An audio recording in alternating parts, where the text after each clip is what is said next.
Hi, I'm Mike Stevenson from Production Support 56. Today we're going to talk about continuous flow as part of the continuous flow and 8 waste module. Continuous flow is an important principle in process improvement, and it is an essential first step to removing waste. It's also the foundation of many other techniques. In this unit we're going to talk about the principles and benefits of continuous flow and compare this with batch processing. We'll look at how to improve the flow of your processes and how to set up a work cell. By the end of this unit, you'll be able to apply some of these ideas to processes in your workplace. So, how did the idea of continuous flow come about? We can take it back to the post-industrial revolution, where the manufacturing issues of the time were based around organising, managing and the productivity of factories. The response to this was the development of classical management theory, of which Frederick is one of the founding fathers. Taylor wanted to make organisations more efficient and productive. He achieved this by studying tasks carefully and systematically at the micro level to determine the one best way to do a job. His shovel study is a good example of this. Taylor ran time studies to determine the optimum shovel size and loading for moving coal and sand. He determined an optimum loading of 21 pounds, and when this was applied to a real business, there was a threefold increase in productivity. Taylor published his work in the Principles of Scientific Management in 1911, and his influence is still felt today. Henry Ford took the ideas of standardised work, division of labour, and time and motion studies from Taylor and applied it to his business to perfect the moving assembly line. This allowed him to produce large numbers of identical products, the famous Ford Model T. Using this method, they reduced the time to produce a car from 12.5 hours to 93 minutes. The system also allowed them to improve efficiency and reduce operational costs. In post-war Japan, there was limited space and resources. Raw materials needed to be turned into products as soon as possible, and so they needed a lean production system. Taiichi Ohno, a plant manager from Toyota, visited and studied Ford manufacturing and was told to catch up with Ford's productivity. At the time, American automotive industry was 8 times as productive as the Japanese. Taiichi Ohno thought continuous flow was ideal to meet Toyota's needs in post-war Japan, as it was both flexible and efficient. He went on to master continuous flow and develop most of the techniques we still use today. For this module, we're going to consider improving the flow of discrete manufacturing, but these ideas can also be applied to process manufacturing and administrative processes. Discrete manufacturing is the production of distinct items such as phones, washing machines and cars. This is different to process manufacturing, which is related to the transformation of materials and is associated with formulas and recipes. Think food and chemicals. A lot of production systems have both types of manufacturing, and these are defined by the dominant style. Administrative processes work in a similar way to discrete manufacturing, except this time you're working on information and the queues can be hidden electronically.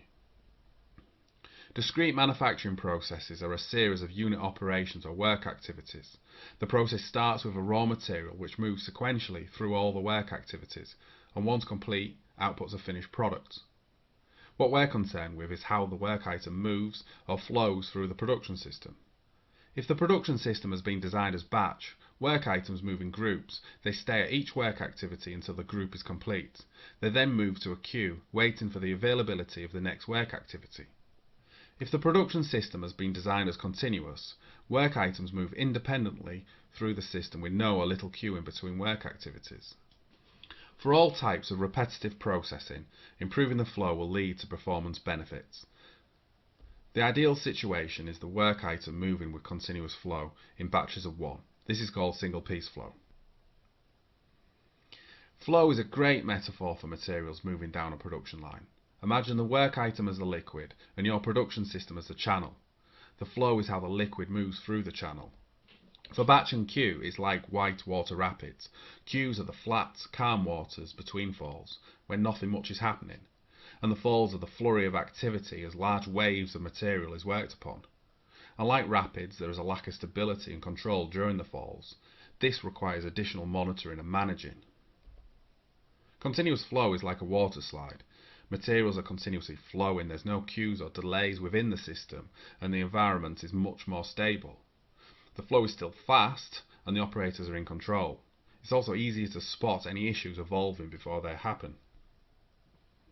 So, before you embark on any changes to your process, the big question is single piece flow better than batch, or is it just different?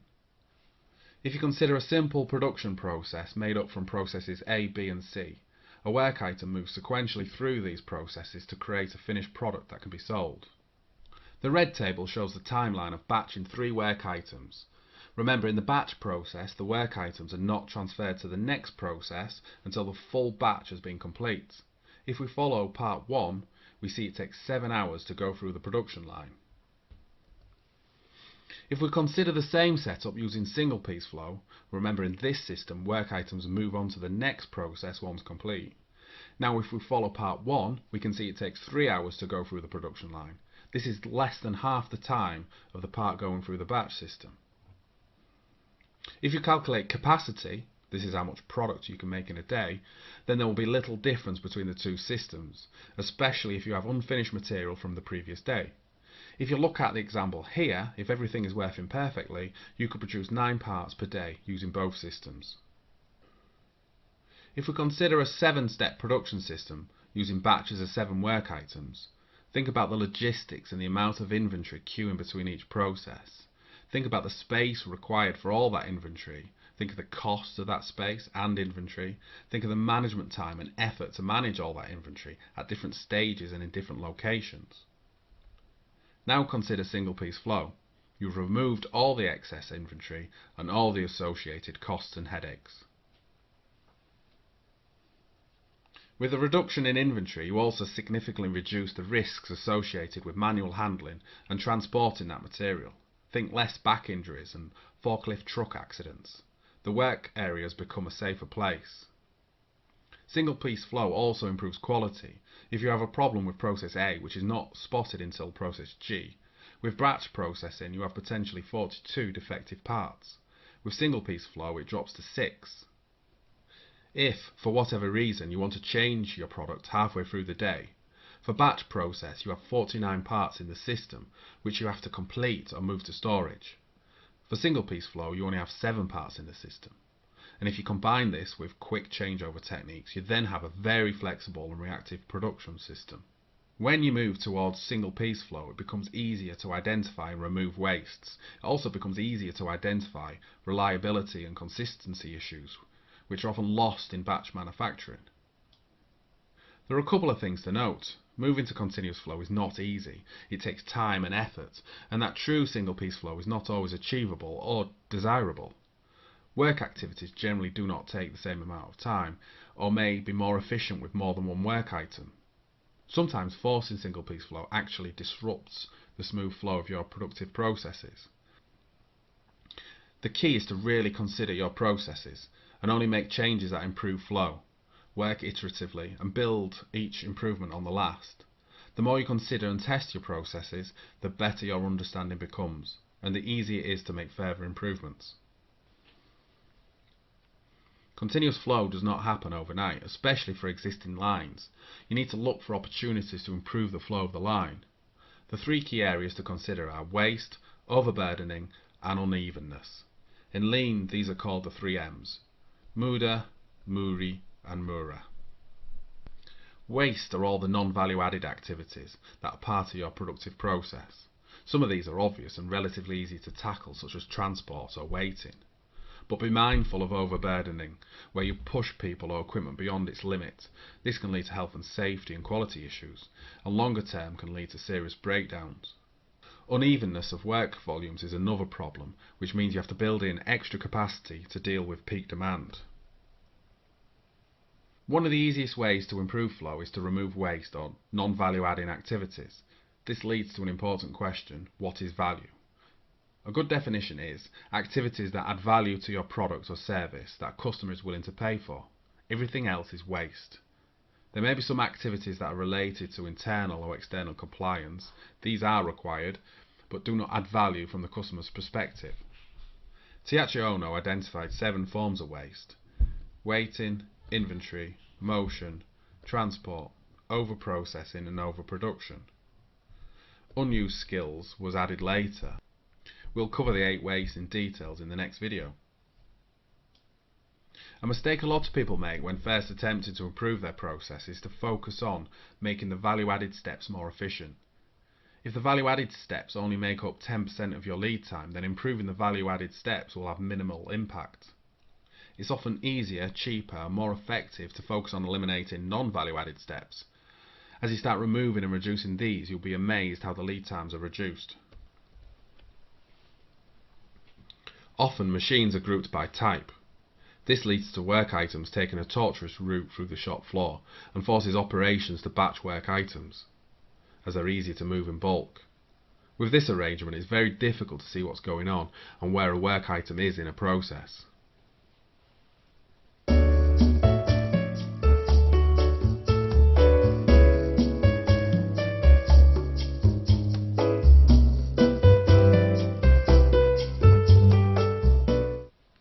Creating a work cell around a product or product family brings the equipment together in a line or preferably a U-shape. This allows work items to flow smoothly through the production system and reduces the need to batch work items. This system quickly removes non-value added steps such as waiting, transport, inventory and operator motion. The work cell also allows the production rates to be controlled by assigned labour. The downsides of creating a work cell are that the equipment is now dedicated to a single product family and labour needs to be multi-skilled. So to summarise, once you start removing non-value added steps, you can significantly reduce lead time. This has a huge benefit for your customers and improves cash flow for you, as the time between paying for raw materials and getting paid for finished goods is shorter. You reduce inventory, which means less cash is tied up in materials and more floor space is available for other value-added activities. With reduced lead times and inventory, you gain improved flexibility. This allows you to adapt quickly to customer needs and changing markets. Single piece flow allows you to visually manage your processes. This means defects are easy to spot and resolve, leading to less rejected products and improved quality. And finally, reduced inventory and improved visual management removes hazards and leads to improved safety. There are risks you should be aware of before moving to single piece flow.